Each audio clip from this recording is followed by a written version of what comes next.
जय हिंद दोस्तों, गणतंत्र दिवस की हार्दिक शुभकामनाएं। मैं यूपी बोर्ड 10th क्लास के बच्चों के लिए हिंदी के व्याकरण से क्वेश्चन लेके आया हूं। और उपसर्ग और प्रत्यय, उपसर्ग बोर्ड में 3 नंबर के आते हैं और प्रत्यय 2 नंबर के आते हैं।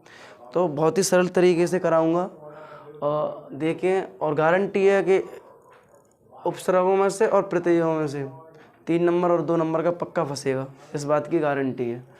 तो पहले उपसर्ग को देखते हैं और इसकी परिभाषा को देखते हैं, ठीक है। तो इसकी परिभाषा होती है, आप इसे नोट कर लेना, अब कभी भी पढ़ोगे परिभाषा यही रहेगी। वे शब्दांश जो किसी शब्द के प्रारंभ या आगे जुड़कर उसका अर्थ परिवर्तन या बदलना। वे शब्दांश जो किसी शब्द के प्रारंभ में जुड़कर उसका अर्थ परिवर्तन या बदल देते हैं, उपसर्ग कहलाते हैं। कहाँ पे? प्रारंभ का मतलब आगे।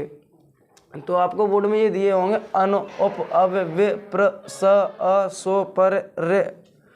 तो ये आपको दिए होंगे, तो ये आगे जुड़ेंगे, अनु आगे जुड़ेगा। जैसे ये जुड़ा है अनुकरण, अनु कहाँ जुड़ा है? आगे। अनुक्रम, अनुचर। उप आगे जुड़ा है, उपमान, उपकार, उपदेश। शब्द कहाँ जुड़े हैं? आगे। ऐसे अभिशाप, अभिमान, अभिसार, विकार, विकास, विज्ञान, विराम, प्रसार, प्रहार, प्रसन्न, सहचर, सहपाठी, संयोग, अवकाश, अव्यय, तो अवकाश, अज्ञान, मतलब उपसर्ग में शब्द आगे जुड़ते हैं। ये याद रखना है कि उपसर्ग में शब्द कहाँ जुड़ते हैं? आगे। ऐसे स्व, तो सो, लभ, सुजन, सुमार्ग, परिणाम, परिवार, परिचय, ये हलंत है, यहाँ पे हलंत लगा है, ये हलंत लगा है बेटा।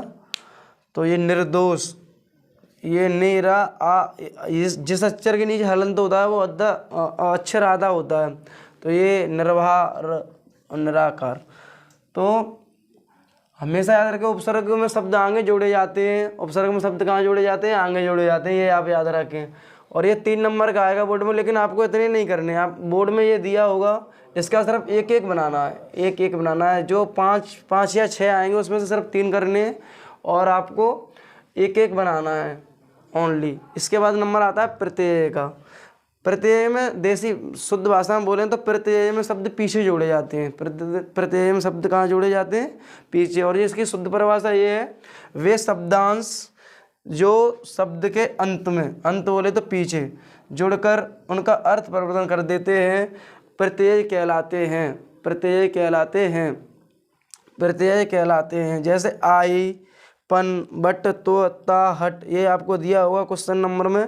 Question number UP board paper में जो क्वेश्चन आएगा वो हिंदी का क्वेश्चन नंबर 9 का और का में आपका उपसर्ग होगा और खा में प्रत्यय होगा। तो आई ये पीछे जुड़ रही है, देखो भलाई, ये बड़े आ का डंडा है तो आ ई, बुराई, मिठाई। उसके बाद पन, बचपन, पन पीछे आ रहा है, लड़कपन, बट, सजावट, लिखावट, बट पीछे आ रहा है, तो महत्व, घनत्व, ता, मित्रता, ममता, हट, घबराहट और बालहट। तो प्रत्यय में शब्द पीछे जोड़े जाते हैं, ये हमको याद रखना है। प्रत्यय में शब्द पीछे जोड़े जाते हैं, ये हमको याद रखना है। उसके बाद ये उपसर्ग है और ये प्रत्यय है, और उपसर्ग में शब्द आगे जोड़े जाते हैं और प्रत्यय में शब्द पीछे जोड़े जाते हैं। उपसर्ग और प्रत्ययों के बाद आएंगे आपके समास भी 2 नंबर के आएंगे। तो हाई स्कूल में समास वैसे तो 4 समास हैं, द्विगु समास, द्वंद्व समास, कर्मधारय समास और बहुब्रीहि समास। लेकिन कोरोना के प्रोटोकॉल के चलते द्विगु और द्वंद्व ही हैं, लेकिन समास तो 4 हैं आपके कोर्स में। कक्षा 10th में 4 समास हैं। तो मैं चारों करा रहा हूँ और आपको पढ़ने सिर्फ 2 ही हैं।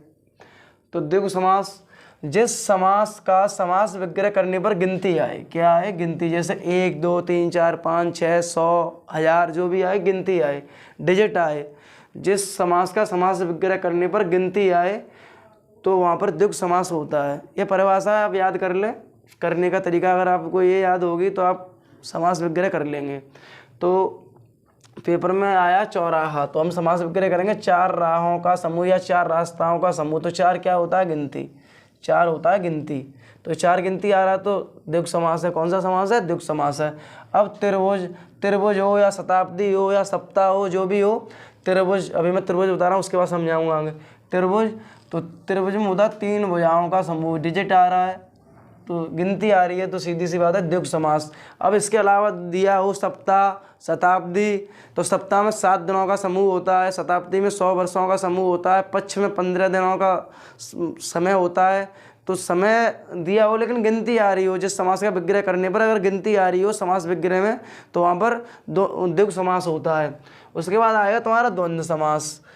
तो द्वंद्व समास की परिभाषा होती है जिस समास के बीच में, समास दिया होगा पेपर में आपको या पढ़ाई में कहीं भी समास दिया हो, उसके बीच में अगर माइनस का चिन्ह आए, ये है ना, ये माइनस का चिन्ह आए बीच में, और समास विग्रह करने पर, क्या करने पर? समास विग्रह करने पर और शब्द आ जाए। जैसे उसका आप समास विग्रह करोगे तो उसमें अगर और शब्द आएगा तो वहाँ पर द्वंद्व समास होगा। कौन सा समास होगा वहाँ पर? द्वंद्व। उदाहरण आप देखें, देवासुर, देवासुर, तो इसमें माइनस का चिन्ह बीच में है नहीं, तो हम इसका समास विग्रह करेंगे। इसका समास विग्रह होगा देव और असुर।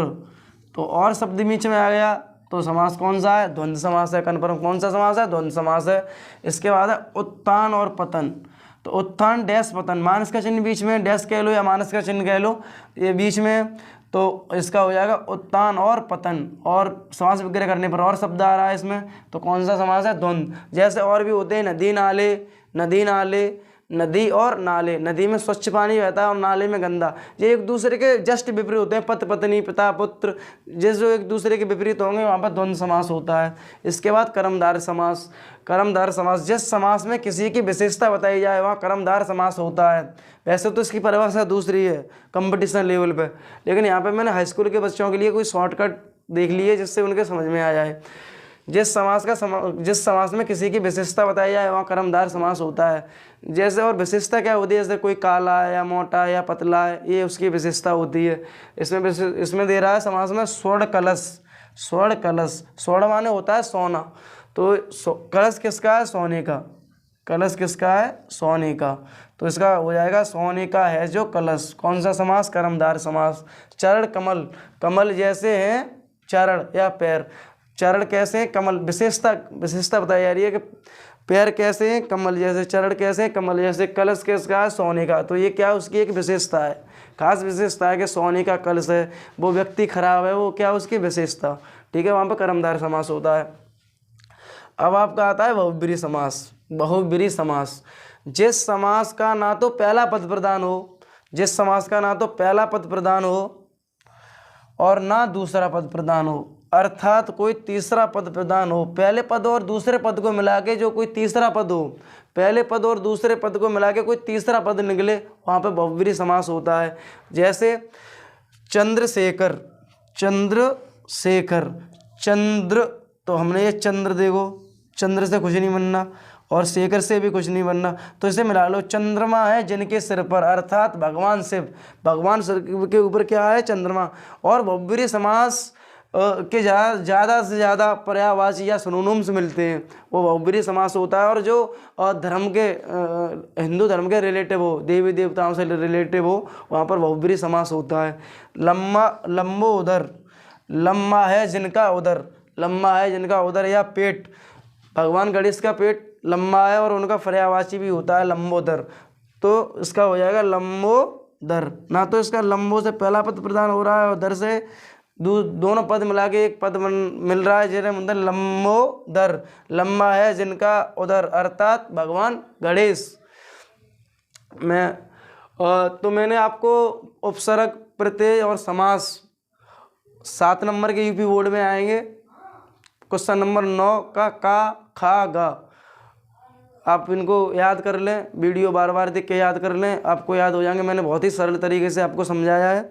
अगर मेरी वीडियो आपको अच्छी लगी हो तो आप ज़्यादा से ज़्यादा शेयर करें, लाइक करें, कमेंट करें और सब्सक्राइब करें।